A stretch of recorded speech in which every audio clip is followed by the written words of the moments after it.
Hello, my name is Jay Lawrence. I'm co-owner of 8020guitar.com and welcome. Thank you for taking the time with us to learn how to play Jason Mraz's I'm Yours. Allow me some brief time at the front end of this video just to make this time a better use of yours. For those that have seen these videos before, you already know that we're called 8020guitar.com because statistically 80% of your results as a guitar player are coming from only 20% of what you actually do. So saving time by focusing on just the 20% will help you tremendously when you're short on time but not on motivation. This is an economic principle that, once applied to the guitar, will help you learn much more quickly and in a more focused way through 8020guitar.com. We're 100% web-based and give you instant access to full-length video lessons and full e-courses. So after this video is done, why don't you get started by clicking on this link here, put your email address in there, we'll send you a free beginner's e-course instantly to get you playing other songs you love just like this one. For now, let's take a look at just that 20% that you need to know to play Jason Mraz's I'm Yours. First thing you're going to need is one of these guys. This is called a Capo, and this particular Capo you can squeeze, take on and off pretty easily. It's a Kaiser Capo, K-Y-S-E-R. If you don't have one or you want to upgrade and not spend a whole heck of a lot of money, this is very, very useful, especially if you want to play at coffee houses or up on stage. You can take it on and off really easily. You're going to take this, put it on the 4th fret. Where are the frets? Fret number 1 is here, 2, 3, and 4. I'm going to place the Capo just behind the 4th fret. I'm doing this for 2 reasons. Reason number 1 is I want to use really easy chords. I don't want to be barring chords or doing anything crazy. I want to use very, very simple chords. But I also want to play the song in the same exact key that it's written in. So Jason plays this song, you know, when he plays it on, you listen to the recordings, you can play these easy chords that I'm going to show you now, and it's going to sound exactly the same as the official recording on YouTube or on your iTunes recording. So, no need to search for guitar chord charts and having it sound different, none of that stuff. I've done the work for you. 4th fret on the Capo. We're going to split this lesson up into 3 parts. We're going to do a chord inventory, then I'll show you the rhythm separately, and then when we combine those two, the last part I'll show you the lead that I was playing in the beginning part. Let's take a look. Numero uno is the chord inventory. You're going to start with G major. There's how you play it. Numero dos, D major. I took Spanish for like 6 years, and this is the extent of my Spanish that I'm using now. Chord numero tres, 3 is E minor. And chord number 4 is C major, in that order. So you have G major, D major, E minor, and C major. If you've gone through our beginner e-course already, you recognize these right off the bat. They are the 4 core chords. And 99.999% of this entire song just uses those 4 chords. That's it. The one chord that pokes out that sounds a little bit different is the part where he's singing love, love, love, love, love. And when he holds that last love, he's playing an A7. It sticks out like a sore thumb. So if you don't know where I'm talking about, just listen to the tune, you'll hear it right away. It's the only part of the song where there's any chord that's different. Again, it's this A7, that's how you play it.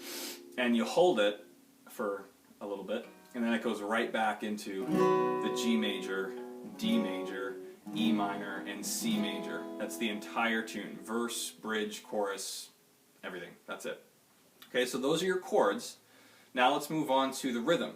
Now, a dime's worth of free advice when you're learning a new song and you're a beginning guitar player, do not try to add the 2 chords and the rhythm, those 2 parts. Don't add them together right away.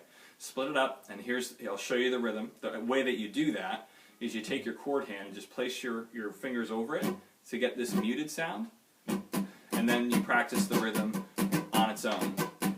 So I'll play this to speed, and then I'll slow it down, up, down, up, up, down, up, up, down, up, up, down, up. It's like a shuffle, kind of a reggae sort of thing.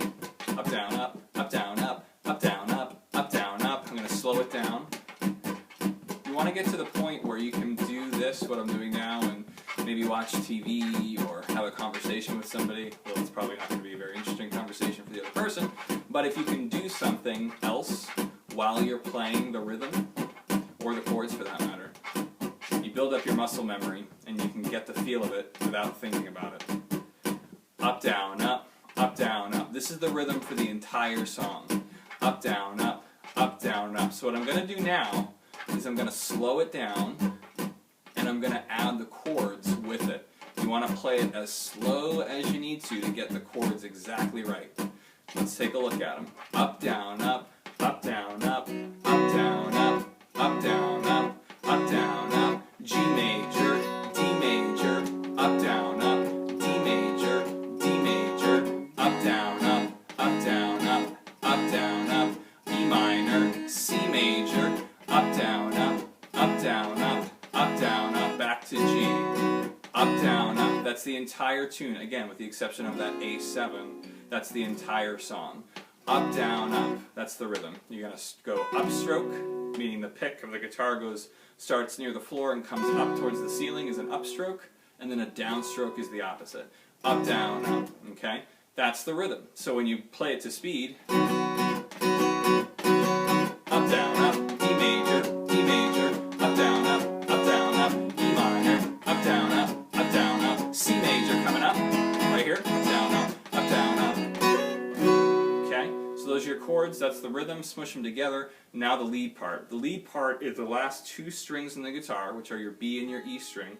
You're going to, if you put your fingers as if they're playing a G major chord, the whole lead for the intro is just on the bottom two strings.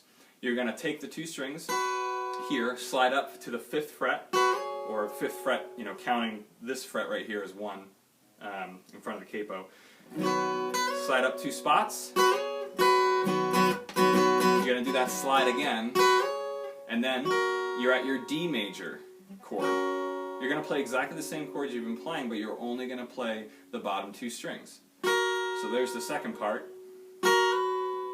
And then you go to open, the 2 open strings on your E minor. You play the B string open, right where you would normally play a C major chord. So I'll slow it down, it sounds like this. Slide up from the G, 2 spots, and you got the rhythm, the same up, down, up, slide. Here's your D major, put your pinky down on the G, open on the E minor. So here it is together. You're going to slide up to the 5th fret, here's your D major, put your pinky down as if you're playing the G, real quick, and here's your E minor, bottom 2 strings, B string, there's your C major, there it is. That's Jason Mraz. We've taken a look at the chords, the rhythm, and the lead. We put it all together, capo on the 4th fret. This is a perfect example of the 4 chord chords. So if you have not yet gone through our beginner's e-course, I'd highly recommend you do so. You can by clicking on this link right here, and I'll show you all those chords and how to work your way around some buzzing and muting issues that are common with my other students, or have been common with my other students. Thanks so much for watching. Jay Lawrence from 8020guitar.com. See you later.